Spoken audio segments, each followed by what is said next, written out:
నేను మధ్య ఫస్ట్ నేను అసలు ఏం కొట్టలేదమ్మా. ఫుల్ నాదే ఒక లైను. హలో హలో సరేనా? హాయ్ చెప్పు.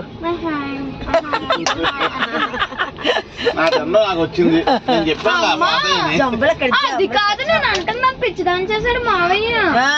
20 రూపీస్ నన్ను పెట్టమన్నాడు. 4 చీట్లు తీసుకున్నాను. నేను ఆడుకుందాం అనుకున్నా. మళ్ళీ దాంట్లో 2 తీసుకున్నాడు. అంటే ఆ 10 రూపీస్ నాయి. నువ్వు నాకు 10 రూపీస్ అప్పే 20 ఇవ్వండి. నువ్వు ఇచ్చావు 10. నువ్వు ఇచ్చావు 10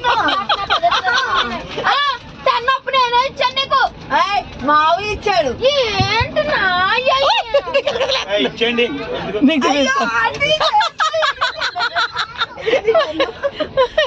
ఇప్పుడు నువ్వు చూడు కూర్చో కూర్చో చూడు. హాయ్ చెప్పు. నా పని నాకు